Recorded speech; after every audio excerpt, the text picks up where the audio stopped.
The first step to use any DeFi application is to set up a self-custody crypto wallet. We're going to use Metamask. Metamask interacts with the Ethereum blockchain and works with all of the Ethereum DeFi applications.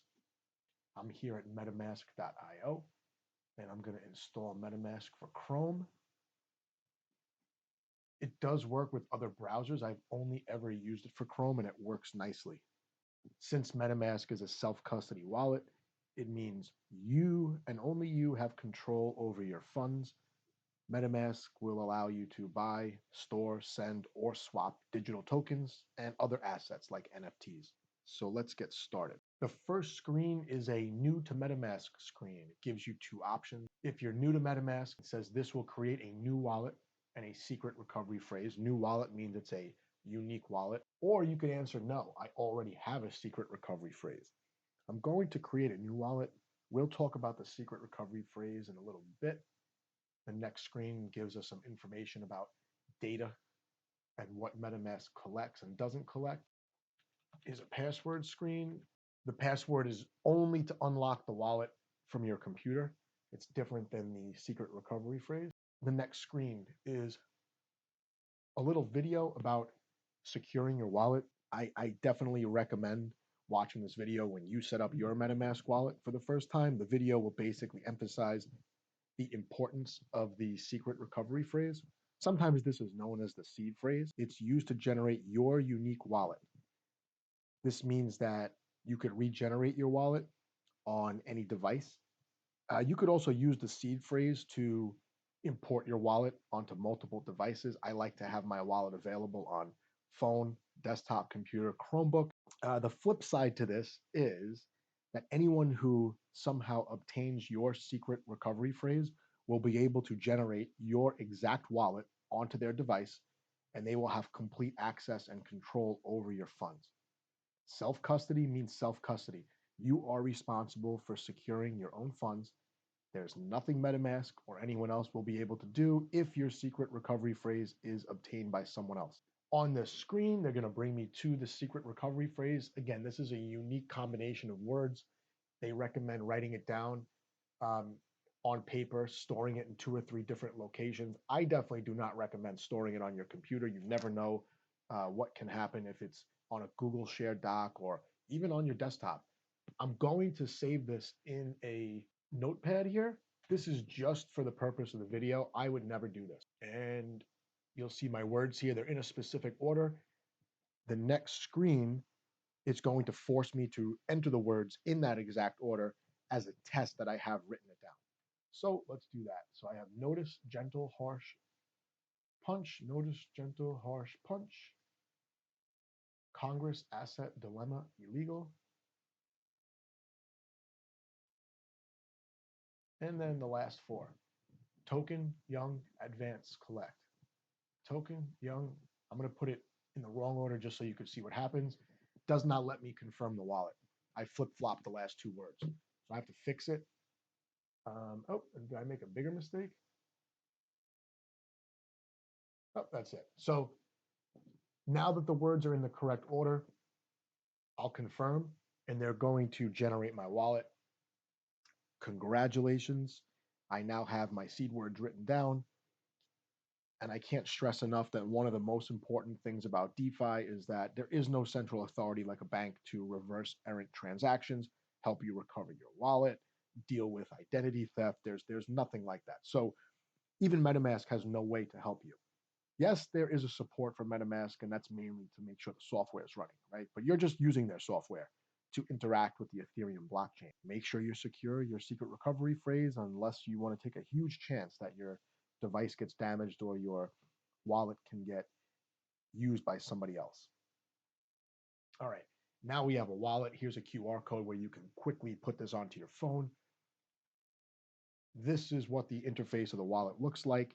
In the next video, we'll look at some of the features and eventually load the wallet with funds and start having some actual fun where we use these DeFi apps. In the last video, we created our MetaMask wallet for the first time. Remember, MetaMask is a self-custody wallet.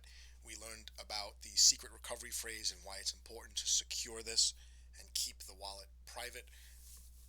Now we're going to take a little bit of a little tour of some of the MetaMask features.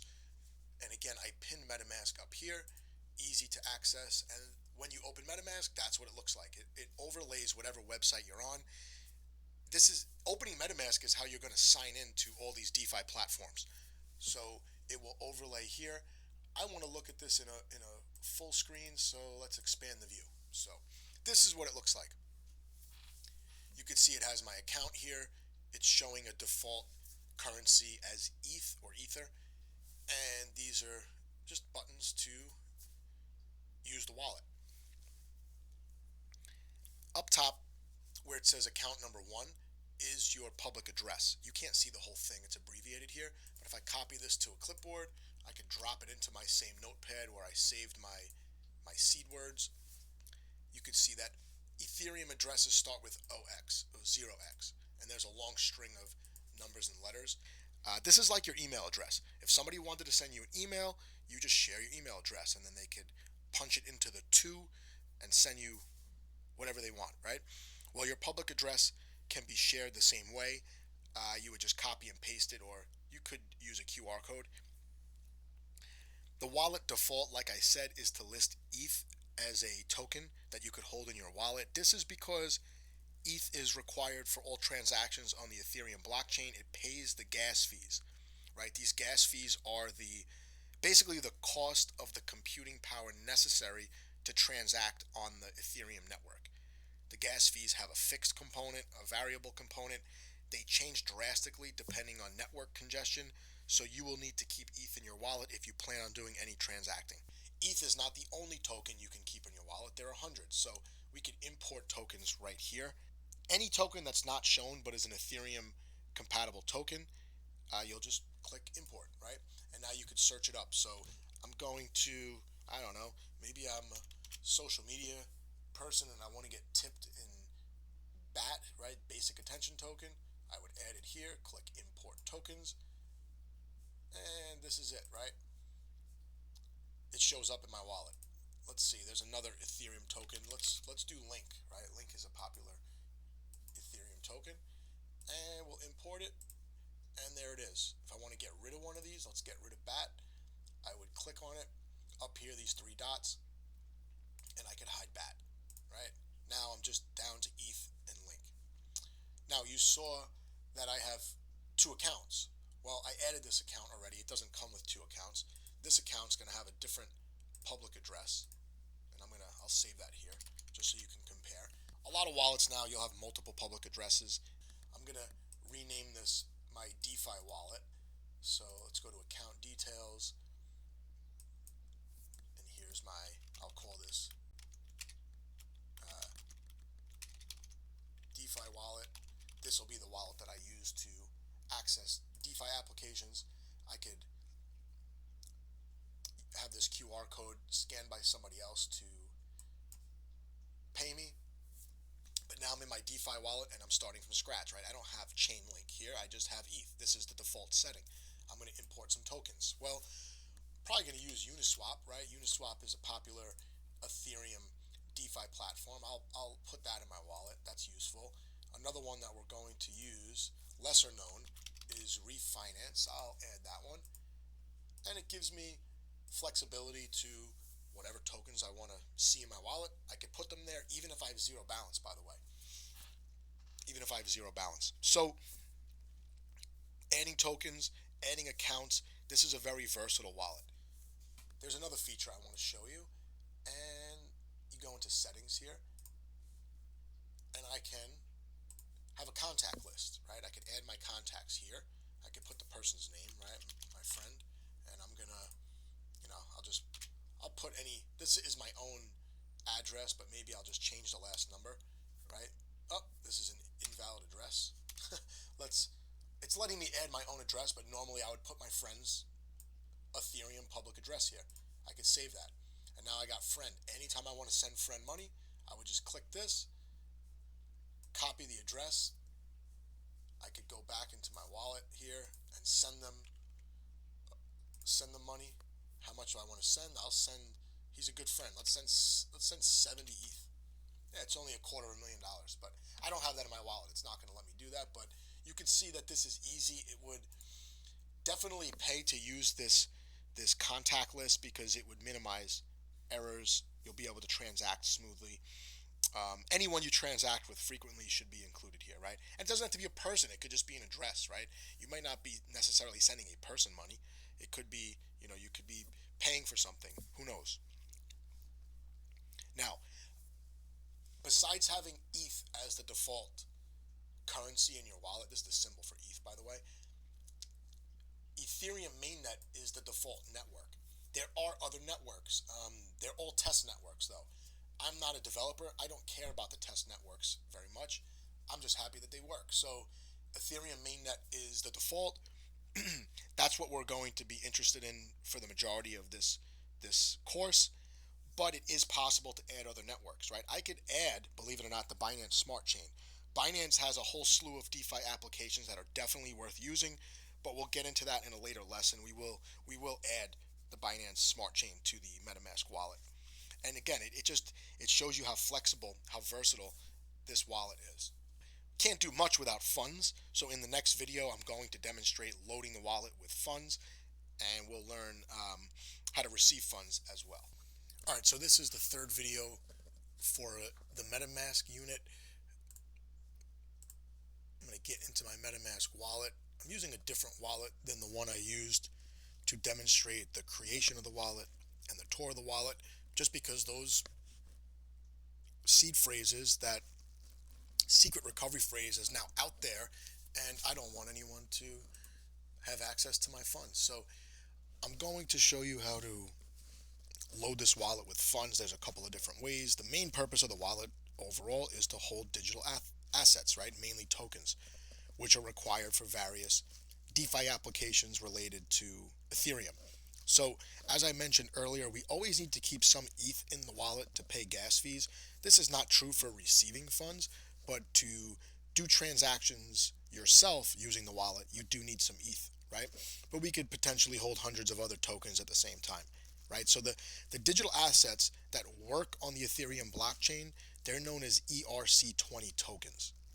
Just know that ERC20 is the Ethereum standard, and in other words, they're able to function within smart contracts, right? Smart contracts are the code, or the set of codes that is designed to replace a trusted third party whenever we do decentralized finance functions. So, a couple of ways to get Ethereum into the wallet. I'll go back to expanded view. It's a little bit easier, and I'm going to click buy. They give you some options here. So, wire, right? It allows you to do a debit card transaction. What happens behind the scenes is your funds are converted into ETH, and then they're zipped over to your wallet. I'll continue to wire so you can see what this looks like.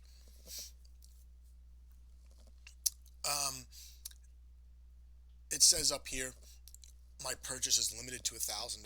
So if I want to buy $100, this is how much ETH that's going to give me.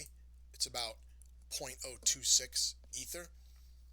Here's my address, and I could choose between a card payment or Apple Pay. You can see the fees are basically the same.